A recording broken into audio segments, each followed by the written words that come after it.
नमस्कार दोस्तों, राधे राधे, जय श्री कृष्ण। दोस्तों, आज का जो वीडियो है वो बहुत ही अच्छा बनने वाला है, क्योंकि मैं इसमें आपको दो महत्वपूर्ण जानकारियां दे रहा हूं जो प्रत्येक आदमी या प्रत्येक इंसान के लिए बहुत ही उपयोगी हैं। दोस्तों, हम अपने घर के अंदर प्रतिदिन हमारे घर का जो मंदिर है, हमारे जो आराध्य देव है, जो इष्ट देव है, उनके आगे एक दीपक करते हैं और हम दीपक करके खुश हो जाते हैं कि हमने अपने आराध्य देव के आगे, हम हमारे जो देवी देवता है उनके आगे हमने दीपक किया, तो हमें उनका अच्छा आशीर्वाद प्राप्त होगा, शुभ आशीर्वाद प्राप्त होगा। लेकिन दोस्तों, होता इससे उल्टा है। हमारे घर में समस्याएं आती है, परेशानियां आती है। ऐसा क्यों होता है दोस्तों?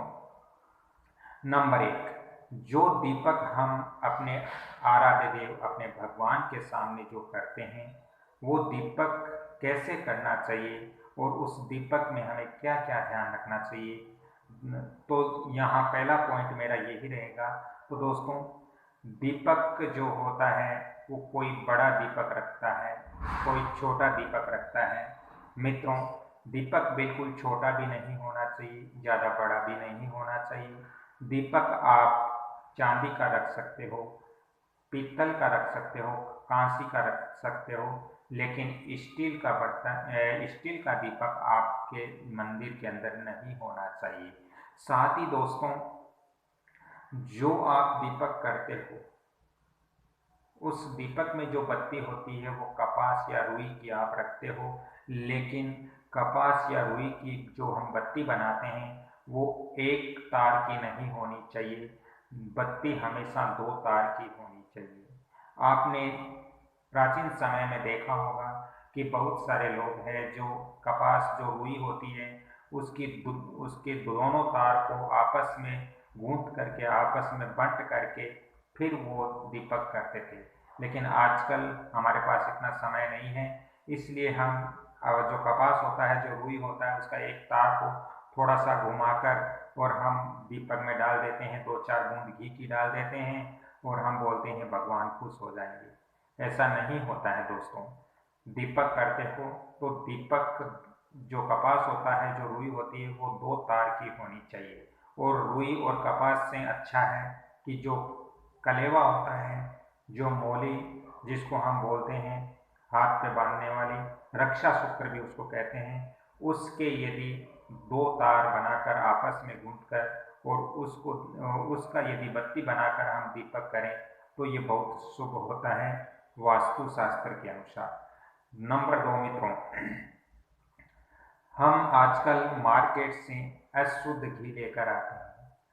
बोलने के लिए तो शुद्ध घी बोलते हैं, लेकिन वो अशुद्ध घी होता है। और जब अशुद्ध घी हम दीपक के अंदर डालते हैं तो वो अच्छी बात नहीं, इससे देवता प्रसन्न नहीं होते। केवल हम अपनी आत्मा के अंदर ही प्रसन्न हो सकते हैं कि हमने अच्छा घी लाकर दीपक कर दिया और भगवान हमारे ऊपर खुश हो जाएंगे।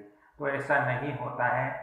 जो घी आप लेकर के आते हो वो आप सबसे अच्छा घी बाजार से खरीद करके लाए और उस घी का दीपक करें। बहुत सारे लोग हैं जो बोलते हैं कि दानेदार जो घी होता है वो अच्छा होता है।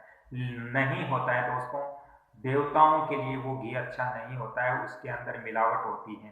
दोस्तों, अच्छा घी वही होता है जो गाय का शुद्ध घी होता है, जो हमारे घर के अंदर घी बना हुआ होता है। उसी घी का यदि हम दीपक करते हैं तो इससे हमारे देवी देवताओं का आशीर्वाद हमें प्राप्त होगा। क्योंकि दोस्तों, ऐसा माना जाता है आदान प्रदान। जब हम अपने घर के अंदर दीपक प्रज्वलित करते हैं, जो शुद्ध घी होता है उसको मित्रों जब दीपक बना करके प्रज्वलित करते हैं तो उसकी जो एनर्जी है वो हमारे देवी देवता ग्रहण करते हैं और वो ग्रहण करने के पश्चात हमें शुभ आशीर्वाद का वरदान देते हैं और हमारे ऊपर कृपा दृष्टि बनाए रखते हैं।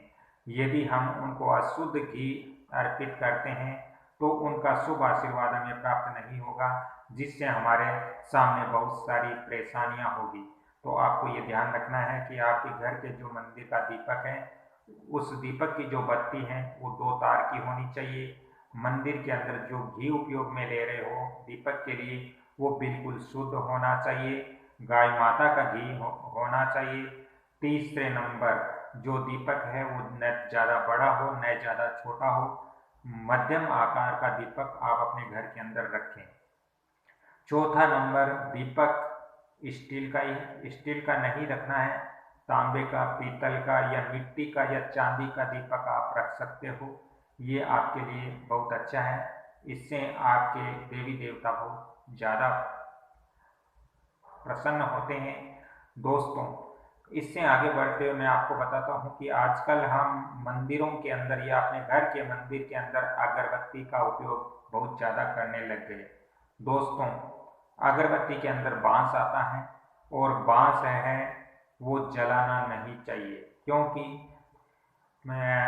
पुराने समय में बांस जलाने का उपयोग जिन और भूत प्रेत आदि को प्रसन्न करने के लिए बांस के अंदर वो जलाते थे, उससे वो प्रसन्न होते थे।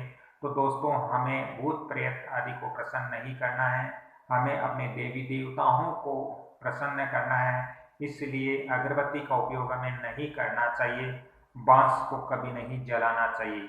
आप अपने घर के अंदर शुद्ध हवन का पूड़ा या आप आप शुद्ध धूप ला करके और आप अपने देवी देवताओं के सामने उसको प्रज्वलित कीजिए। आपको आपके घर में जहाँ जहाँ वो धूप पहुँचेगा वहाँ वहाँ आपके घर के अंदर सकारात्मक एनर्जियाँ दिन प्रतिदिन बनी रहेगी और आपके घर के अंदर सुख समृद्धि ऐश्वर्य की आपको प्राप्ति होगी। दोस्तों, ये जो आज मैंने महत्वपूर्ण जानकारी आपको दी, ये सारी वास्तु शास्त्र के अनुसार ही मैंने दी है, तो आप कृपया इन चीज़ों का ध्यान रखें। आपके कुछ ही दिनों में घर के अंदर आप परिवर्तन जरूर महसूस करोगे। आप अपने घर के अंदर सुख समृद्धि ऐश्वर्य के लिए यह आपको करना बहुत जरूरी है।